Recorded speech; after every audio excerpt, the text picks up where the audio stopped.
Along with Josh Calloway, I am Colby Daniels. Tonight it's Game 2 of the Thunder's opening round series against the Phoenix Suns. OKC took Game 1, 119-84, a dominant 35-point victory, the fourth largest playoff win in Thunder franchise history. Tonight they're going to try to avoid the upset. Everybody else in the NBA, seeds 1 through 3, has lost one of their opening two games. The Thunder are massive favorites tonight. What do they have to do to avoid getting upset?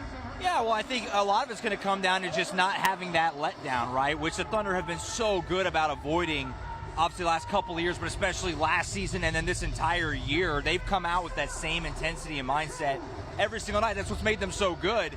They have to find a way to avoid that. You got to figure Phoenix is going to have a much better effort. They know their backs are against the wall. They were on a really quick turnaround on Sunday, a really tough spot, but just the way the schedule worked out.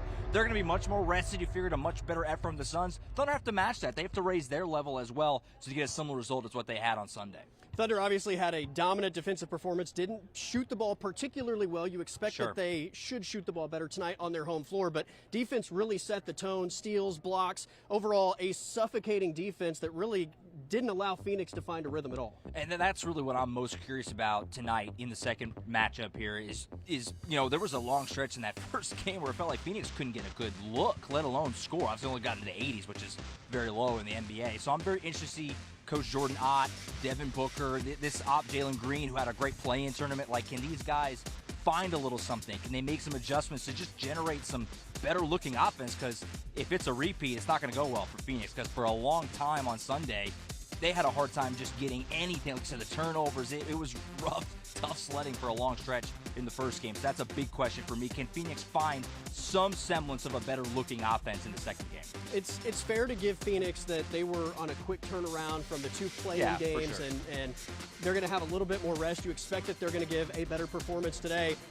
You know, the Thunder's defense typically transitions from game to game. You rarely see a giant defensive lapse, but the thing about the defense that was so pivotal in Game 1 is how many points they've generated off turnovers.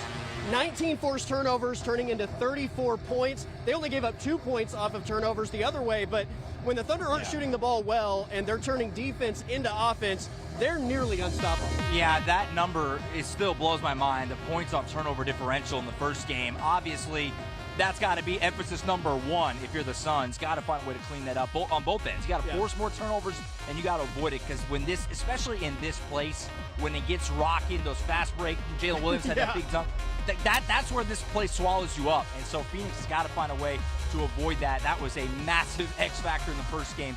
Curious to see, and it kind of goes back to my previous, just better looking offense, finding a way to cut down those turnovers on their end for sure. You kind of stole my next point, because when you get a steal and a transition dunk like J-Dub had, or I think there was a steal at one point and then AJ hits a three-pointer in transition, those buckets are worth more than the point total, because what happens in this building and the way the fans become more engaged than they already are, that's what begins those avalanche runs, and that's where teams, I think, feel suffocated and strangled inside this building. And I mean, when this place starts breathing fire like a dragon, you're not just playing the five guys on the floor. It's very intimidating, and points off of turnovers are a big part of that. Another big part of that is the second chance points. The Thunder were the third worst offensive rebounding team in the NBA this season, but they were a monster on the offensive glass on Sunday night. I don't know how many of the 19 offensive rebounds were turned into second chance points, but it felt like they converted most of those.